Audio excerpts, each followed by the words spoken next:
ಇನ್ನೊಂದು ವಿಚಾರ ಅಂತ ಅಂದ್ರೆ ಧರ್ಮಸ್ಥಳ ದೇಗುಲದಿಂದ ಮೊದಲ ಸಂದೇಶವೊಂದನ್ನು ಕೊಡಲಾಗಿದೆ. ಫೇಸ್ಬುಕ್ನಲ್ಲಿ ಶಿವತಾಂಡವ ಫೋಟೋ ಹಾಕಿ ಪೋಸ್ಟ್ ಮಾಡಲಾಗಿದೆ.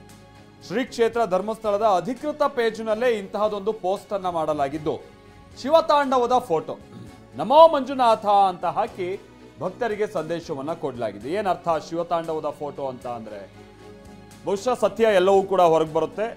ಮುಂದಿನ ಆಟಗಳು ಯಾವ್ಯಾವ ರೀತಿಯಾಗಿರುತ್ತೆ ಅನ್ನುವಂಥ ಒಂದು ಸೂಚನೆ ರೀತಿಯಾಗಿದೆ, ಅಥವಾ ಮುಂದೆ ಏನೇನಾಗುತ್ತೆ ನೋಡಿ ಅನ್ನುವಂಥ ರೀತಿಯಾಗಿ.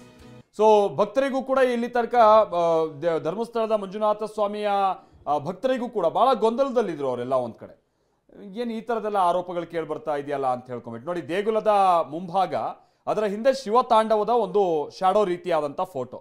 ಬಹುಶಃ ದೇಗುಲಕ್ಕೆ ಶಿವನ ರಕ್ಷಣೆ ಇದೆ ಅನ್ನುವಂಥ ರೀತಿಯಾಗಿರ್ಬೋದು, ಅಥವಾ ಶಿವನ ಮೇಲೆ ನಂಬಿಕೆ ಇಡಬೇಕು ಅನ್ನುವಂಥ ರೀತಿಯಾಗಿ ಅವ್ರು ಕೊಟ್ಟಿರುವಂಥ ಒಂದು ಸಂದೇಶ ಇದು.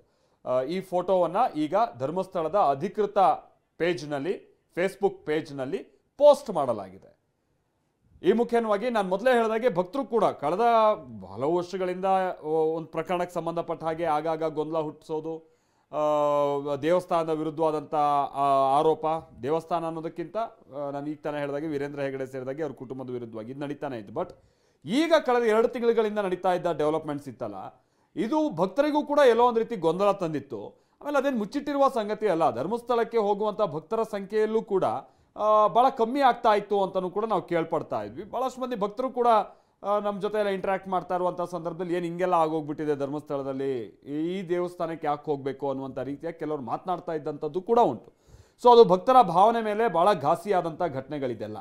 ಈಗ ಮಾಸ್ಕ್ ಮ್ಯಾನ್ ಅರೆಸ್ಟ್ ಆಗಿರುವಂಥ ಕಾರಣಕ್ಕಾಗಿ ಧರ್ಮಸ್ಥಳದವ್ರು ಏನು ಕ್ಲೈಮ್ ಮಾಡ್ತಾ ಇದ್ರು ಇದೆಲ್ಲ ಸುಳ್ಳು ಅನ್ನುವಂಥದ್ದು, ಅದಕ್ಕೊಂದು ರೀತಿ ತೂಕ ಸಿಕ್ಕದಂಗೆ ಆಗಿದೆ. ಆ ಕಾರಣಕ್ಕಾಗಿಯೇ ಈಗ